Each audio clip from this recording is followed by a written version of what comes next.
July 8th, 2025, regular Planning Commission meeting is called to order. The time is 6 p.m. Before we begin, commissioners, please put away cell phones. If you have personal business during the meeting, please move for a recess. If you are speaking telephonically, please mute your phone unless you are speaking. Also, when speaking, please state your name for those streaming the meeting. As a reminder to attendees, this meeting is being streamed live. The camera is located in the back of the council chambers above the clock. Will the planning clerk please call the roll? Thank you, Commissioner Seals. Commissioner Brown? Here. Commissioner Seals? Here. Commissioner Langell? Present. Commissioner DeYoung is absent. And I don't believe it's Commissioner excused. Stafford. Oh, Commissioner Stafford? here. Commissioner Seals, you do have a quorum with Commissioners Brown, Langell, and Stafford, and yourself present in the chambers. Thank you.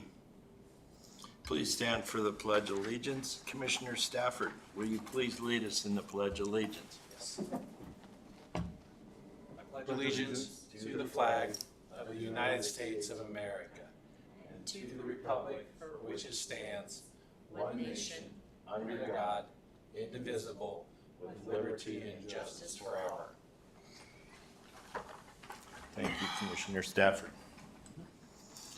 First item of business is approval of the agenda. Before changes are discussed, are there conflicts of interest to declare? If the commission would like to discuss anything under the consent agenda, such as the minutes, they need to be removed from the consent agenda and placed under new business at this time. Are there any changes to the agenda?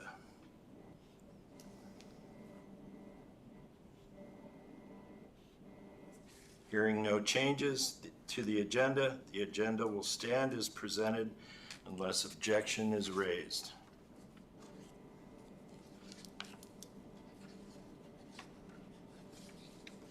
Next on the agenda are reports. Do we have a report from the acting city planner, Nygaard?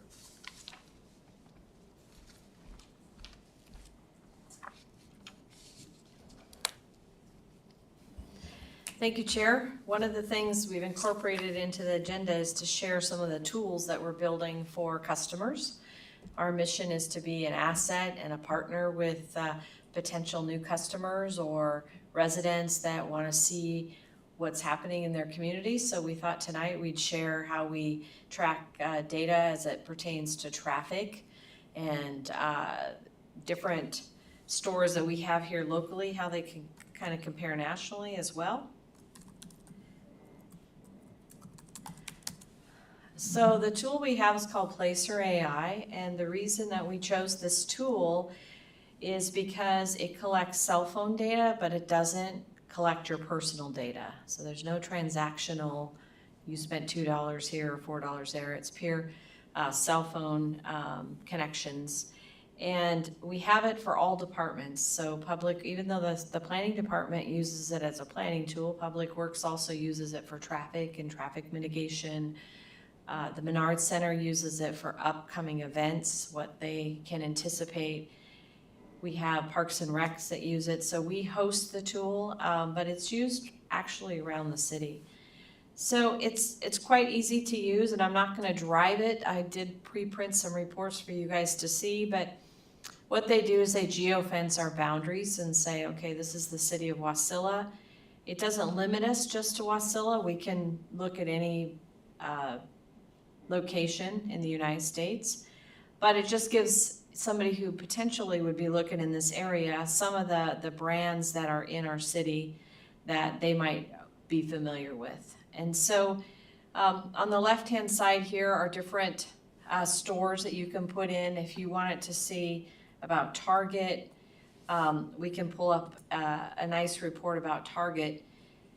We have been using this for various businesses that have called and said, hey, do you know what's going on for traffic, or can you give us a quick little report? And so we print these out. It's no cost to our sales tax collectors, but it just gives them some current data. What's really nice is you can do it the last 12 months, or you can do it all the way back to 2021.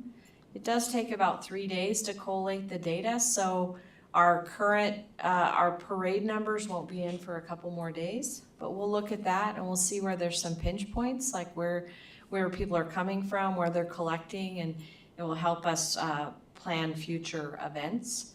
So it takes a while to load because there's a lot of data, but I just wanted to share with you kind of the reality of what we look at. So if we wanted to know about Lowe's, or if Lowe's called and said, hey, we're gonna expand, or we're gonna, if any of you have been to their parking lot lately, there's a lot of traffic that goes up there. And so we just print out, well, let's see here, from January 1st to January 30th, it looks like about 1.8 million potential cell phone users were around there. And you can see this data from January to June. They get a little bump in April and June.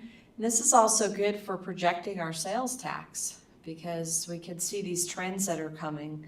And we share this with finance. Finance has also got access to it. And you can get as granular as you want. You can say, well, at Lowe's, a medium household income is 100.4 with a bachelor's degree. You would ask yourself, why would you need those kind of numbers? But when we're doing a grant application, sometimes these stats are what they want us to show is what the demographics look like. And they show in a different, variety of different ways. So you can say, okay, compared to Alaska, the percentage of households runs pretty close with what Lowe's has coming in their store. And education. So it can get as granular as we want. What we do with our customers is say, what exact data do you need? Especially if maybe their shareholders are coming up, or if they're looking at maybe a new site, they'll want some of these demographics. So that would be an example of just the overall market analysis of where they stand. But we can also look at, compare Target, Home Depot, and Walmart, and this is on a nationwide, so you can look at these brands nationwide, what are their brands doing? And this is very helpful too, because you start to see, okay, what's the difference between Target, Home Depot, and Walmart? Well, nationwide, Target gets about 1.3 billion visitors versus Home Depot at 762 and Walmart at 4.2. These are all really good numbers that I'm sure have a lot of meaning to people looking to invest in the community. And then it shows visitor trends. Obviously we have there's a little bump around Christmas time. I think that's pretty normal for commercial stores like theirs.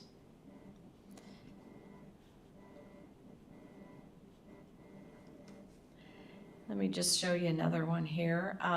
Jersey Mike's is a relatively new customer to Wasilla. And these are some data points that, they're looking at. First of all, where are they located and why are they located right there on the corner of two of the busiest streets or highways that we have in the state. And even for as small as their location is, they still get 72,000 visitors, and then the average time somebody spends in there is about 17 minutes.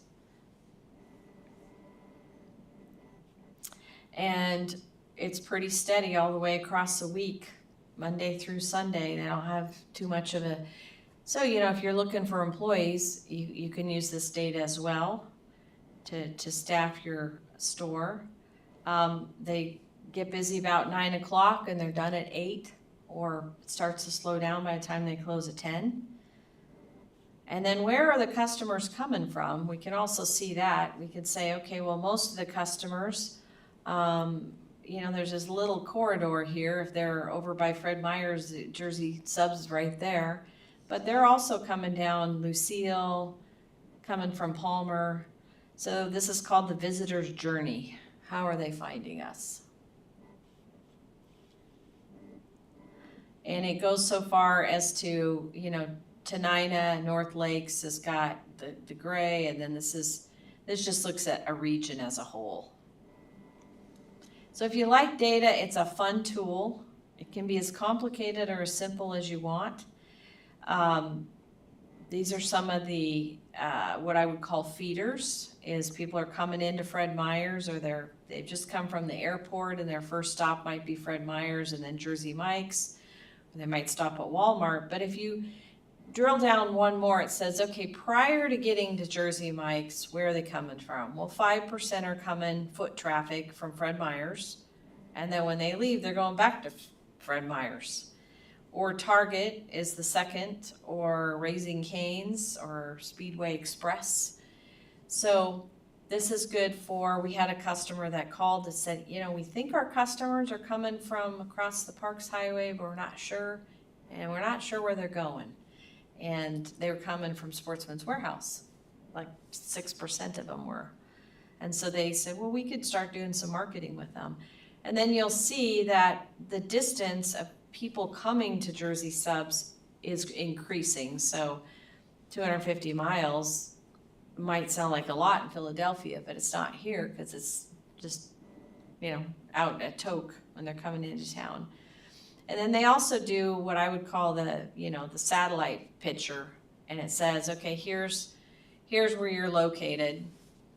And these are the cars per day. So anybody on the Parks Highway is going to get 13 to 37,000 cars.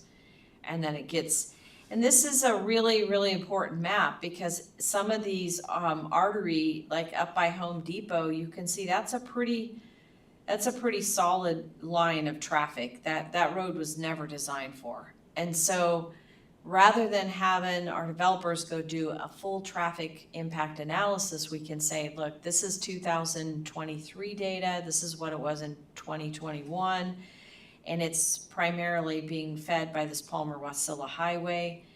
So this led to why the DOT has allowed us to take some of these Jersey barriers out over here and expand, so we have 2 lanes on that right side, because we were able to show more data for traffic. What's interesting is DOT, I think, is just now adopting this kind of a tool. But like when they did the couplet, they're using 2017 data.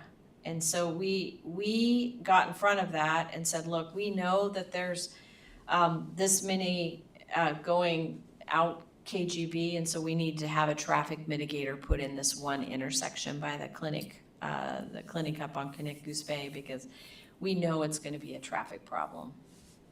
So anyway, these are just really fun reports, and you can also look at industries. And I pulled this one out because we haven't had a lot of QSRs. Those are quick service restaurants. Those are the ones that don't have any tables in them. And the reason I pulled this up is because it's really good for us to say, how does our typical restaurant compare to a QSR or fast food in the last year and a half? And so restaurants still have, well, they have 3.2 billion, but the fast food is 12 billion. So that's pretty quick, pretty good growth. We've had applicants that have come to us that want, they already say, we want a QSR permit, and it's just a drive-through. And so they don't need parking, they just need a drive-through, but the drive-through is on one of the busiest corners. So we have to make sure we look at that. And then when you're looking at visitor trends, do they go to restaurants? Do they go to fast food? And we can share these with anybody. And you'll see that the change is that they're kind of running hand in hand, restaurants, and because after COVID, some restaurants didn't open up a lot of tables because they found it to be very valuable to have DoorDash and things of that sort. So here just says the visitors, basically you'll see the restaurants are, you know, quite a bit lower than the fast food. Fast food is still a thing. And, you know, I think the busier life gets, the more people are gonna start using that. So I wanted to bring up some of the chains that you guys are gonna recognize that they are categorically a QSR and some are restaurants. So Chipotle would be a restaurant, McDonald's fast food, Olive Garden restaurant, Wendy's is fast food. And you could see the visits on it's a national basis, but McDonald's is 3.56 billion people are still eating at McDonald's. And, yeah, so these are just different reports that we can print out, and just a couple others. I pulled up Trader Joe's, because when people travel outside, they love Trader Joe's. They're like, man, we'd love to have Trader Joe's here. So Bend, Oregon is one of the higher rated Trader Joe's as far as traffic and stuff goes. So I pulled the one up in Bend, Oregon. I said, well, if they called us, what would be a profile they're looking at? Obviously, just like Jersey Mike's, they want to be where you have these connector points. And also, how do they compare to similar stores up here? They get 773 customers so far, about 21 minutes is what people spend in the store. You look at the visitor, and you can also look at their property. So what kind of demographics go into the store, and you can also look at their taxes to see what they're paying in taxes. Household income, education. Like I said, these are metrics that site selectors look for. And let's see, let me see if I did the property tax on this one.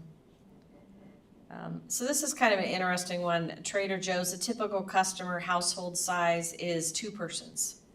So they don't get a lot of customers that have 6 people.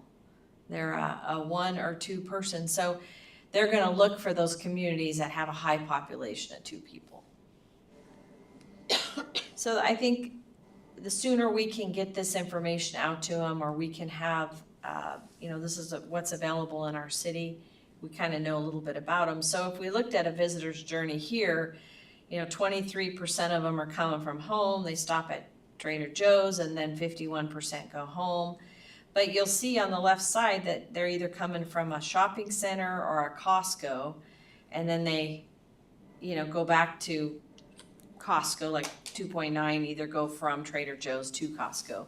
But these visitor journeys kind of help them to map out where their customers are coming from. So those are just some reports that we thought we'd share with you guys. The last one I was going to do is Raising Cane's property ranking.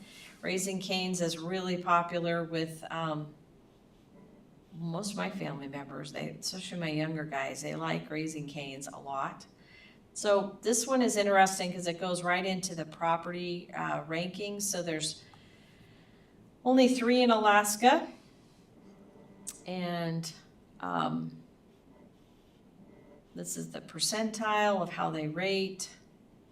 Let's see here. And so when you look at the Raising Cane's, the Wasilla is 437th of all their franchises. And so Chula Vista is the number 1. And I was going to show you one last thing as far as ranking goes.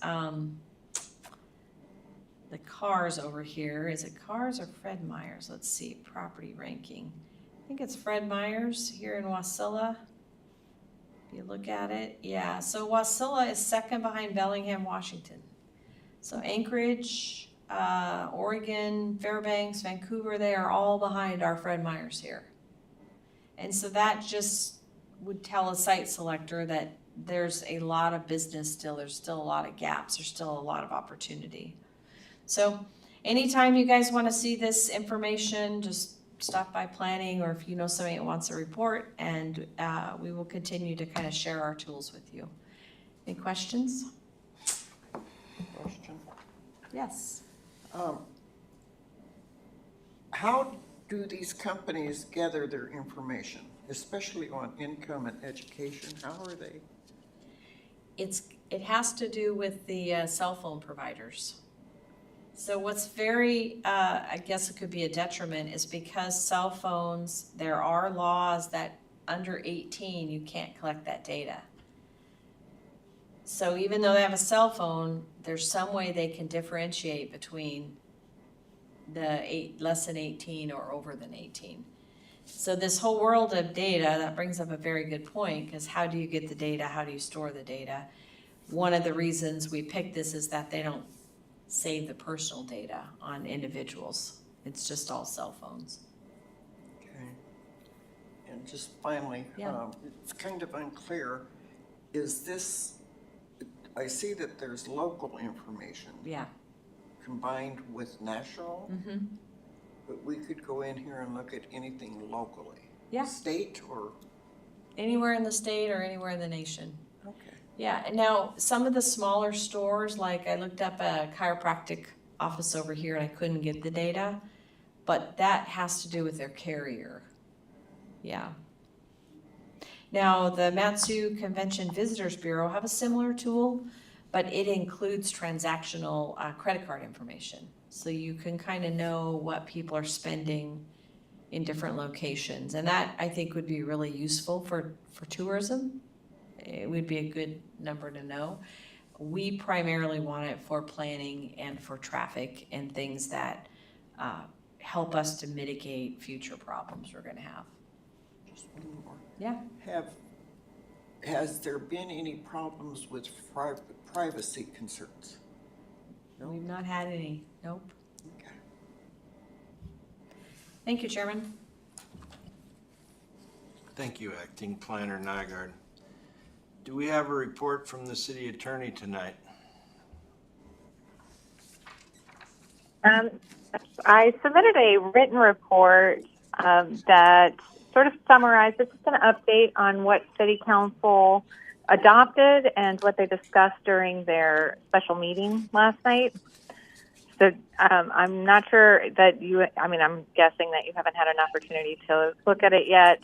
So I'm just run through some of the things that I think will be interesting to the commission. So one is to note that there was a lot of discussion about the repeal of the downtown overlay district. And in that discussion, the council members discussed the best way to go about that. I recommended that any interest in repealing the downtown overlay district, we'd want to start with the planning commission, make sure we're following the more traditional path. With Title 16 in general, it's gone back and forth, and there's been joint meetings, and there was a lot of discussion before the commission approved it. But this would be a separate ordinance, so they have directed the acting planner to bring back a ordinance for the commission's consideration that repeals the downtown overlay district. So that will be coming before you. So keep an eye out for that in the very near future. The other issue they wanted the commission to consider is parking and parking requirements and potentially reducing those requirements.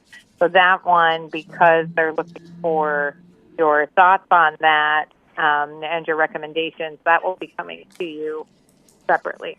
What they did consider is Councilmember Crafton put forward about 30 amendments, and the administration proposed some amendments to the short-term rental section that eliminated some of the hurdles that short-term rental owners were reporting, and some of the reasons why we suspect that they are not complying with the short-term rental provisions. And so in that regard, council adopted the changes that are reflected in your memo, but I'm going to walk through them really briefly. Probably one of the most notable is that short-term rentals are permitted in all districts except for industrial and public. They require an administrative permit in all districts except for single family as proposed. They would require a conditional use permit in single family.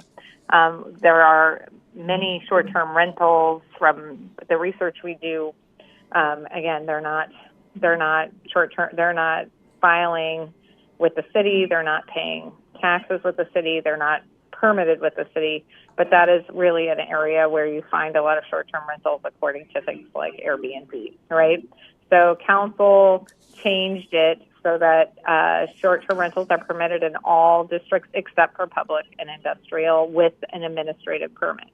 They retained all of the safety and health and safety provisions and requirements. They retained the local contact information requirement, but they removed the site plan requirement for short-term rentals, and they removed they removed the inspection requirement. And that one really stemmed from the fact that finding a inspector, quote unquote inspector, to go through the checklist and mark them off for short-term rentals proved to be unrealistic. It's not a task that home inspectors perform readily. And so that was not, while the requirement was in the code, it wasn't something that short-term rentals could actually easily accomplish. They retained the insurance provision, the occupancy provision, the septic system requirements. They removed the acknowledgement requirement, which would acknowledge the owner which required the owner to acknowledge that they received and inspected a copy of the regulation. The other changes to short-term rentals were pretty unsubstantial. They changed registration number to just an identification number provided by the city. That gives the city some flexibility to use the business license number if that's what works.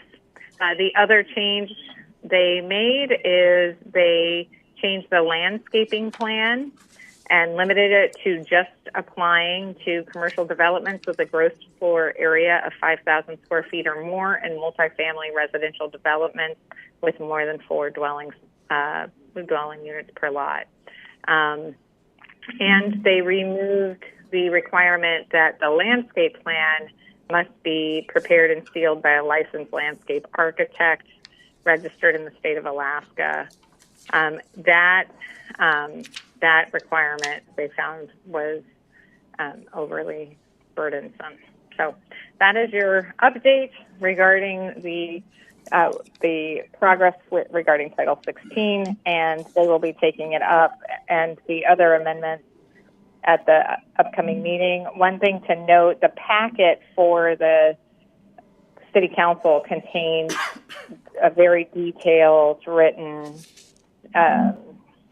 notification of the proposed amendment, so you can sort of see what is being proposed.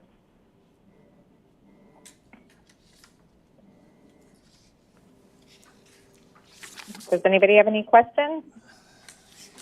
Commissioner Brown, if we remove the inspection, and I understand the complication you just described, but is the city at risk if a short-term rental is a health hazard and someone is seriously hurt, like in a fire or something, and we have no proof that their site been inspected? Does that put the city at any risk?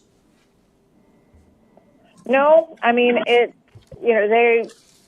just like a leaseholder, we don't govern that for someone in a long-term lease, right? So if their property somehow causes harm to another person and they're liable, then that will be between the two of the person renting and the individual. I mean, they'll be subject to whatever liability they may have, but the city does not have any liability as a result.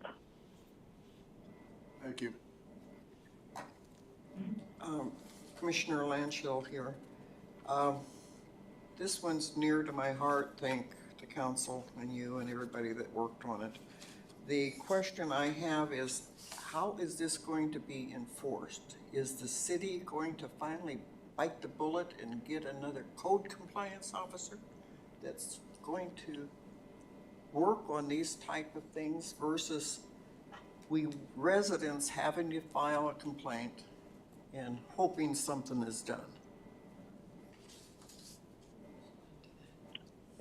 No, I think it's an excellent point. I mean, I think that enforcement isn't it. These changes don't address enforcement, but they do make it a lot easier to hold short-term rentals accountable in theory, because you are encouraging short-term rentals to get their license and to register, so you know that they are there.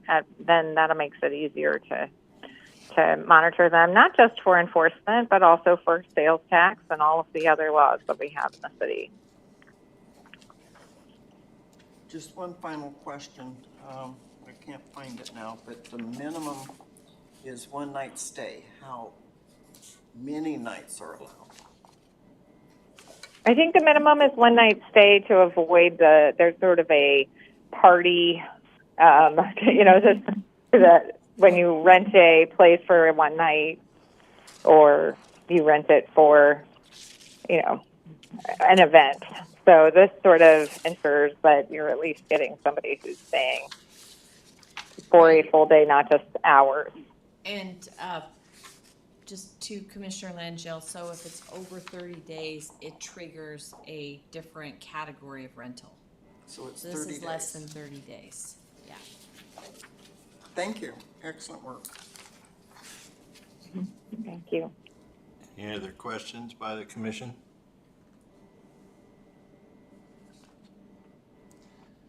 Thank you, Holly. I appreciate the fact that the council is moving forward with our help to work on the downtown overlay.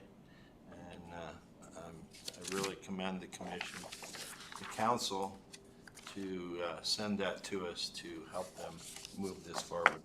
Thanks, Holly. You're welcome. Yes, you should be seeing that soon. Next on the agenda is public participation. With no one wishing to speak, the next item of business is the consent agenda. Would the city planner please read the items for approval under the consent agenda into the record? Commissioner Seals, City clerks. I can, planning clerk, Barnett, I can read the minutes under the consent agenda. Thank you. Agenda. So for tonight, we have the regular meeting minutes for the June 24th, 2025 regular planning commission meeting. Is there a motion to approve the consent agenda as read? Commissioner Brown moved to accept the consent agenda as read. Is there a second? Commissioner Stafford, second. Is there any discussion? Discussion, yes. Go ahead. I applaud that these minutes were done so well. And I understand that the minutes are now outsourced for the attorney to someone that will be doing them. And I applaud that. These are excellent. Thank you. Any other discussion? Are there any objections to the motion? Hearing none, the motion is approved. We are now at new business. There is no new business, so we move directly to communication.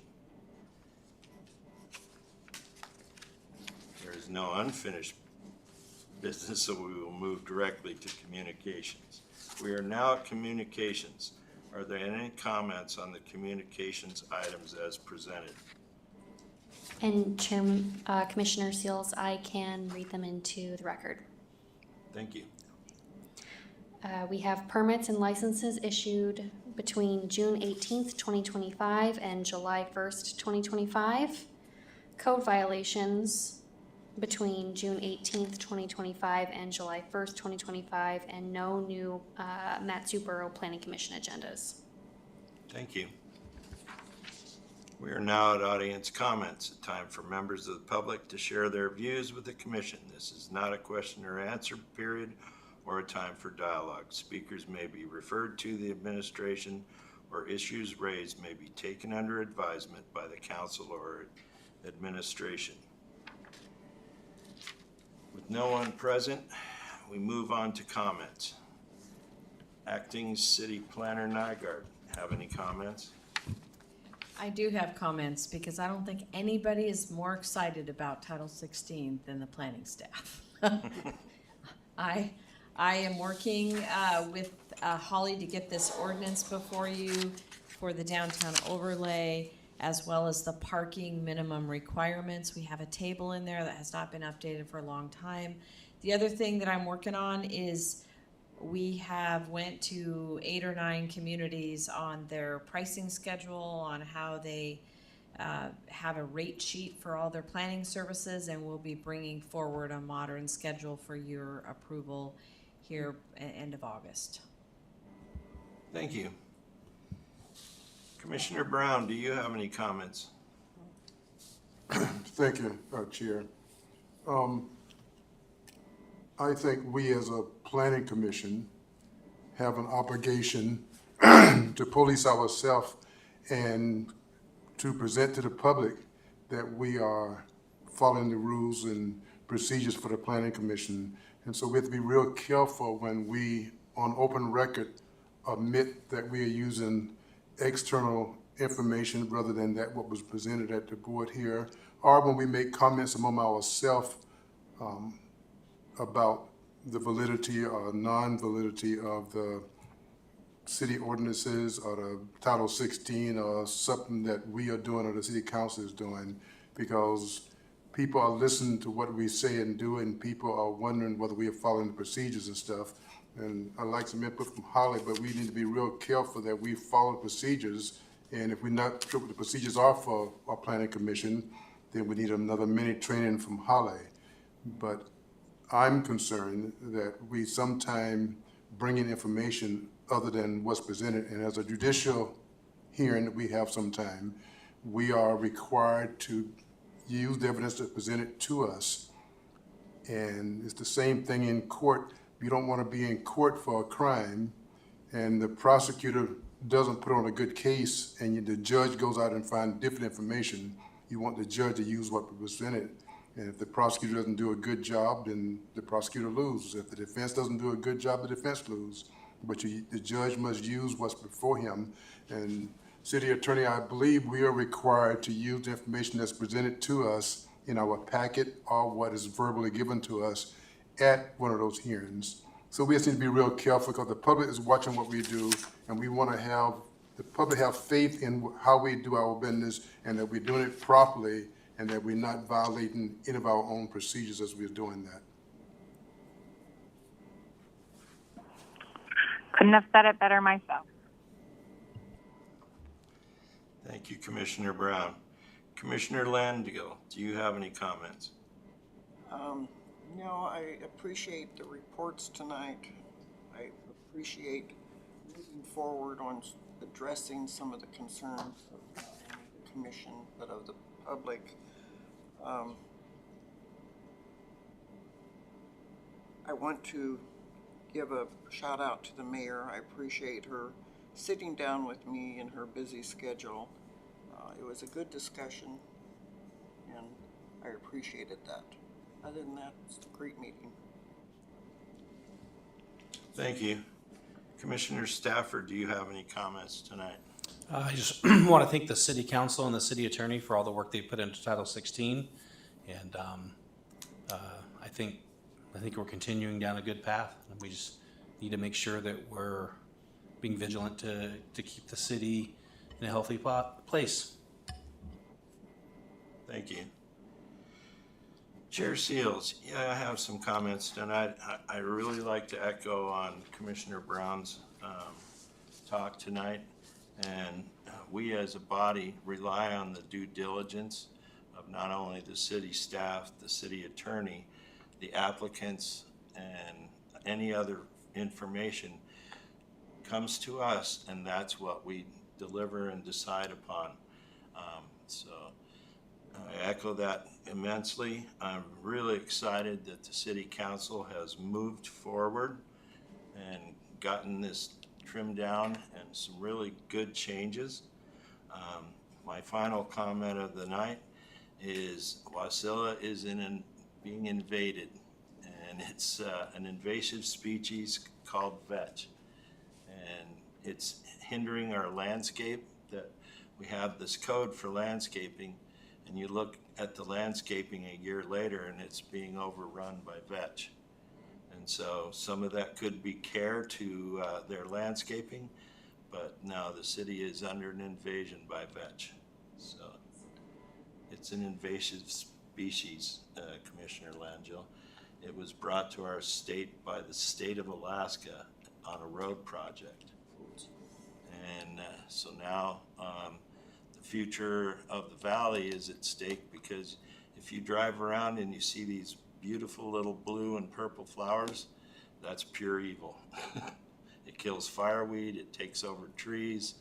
You look anywhere in some of the landscaping that's, it's just taken over. It doesn't like mowed grass, it doesn't like rocks or trees, but bushes, it loves bushes. So that's my comments for the night. I appreciate all that Holly does and Crystal does and Julia does for our city. Thank you. With no further business at hand, I'm adjourning this meeting unless an objection is raised.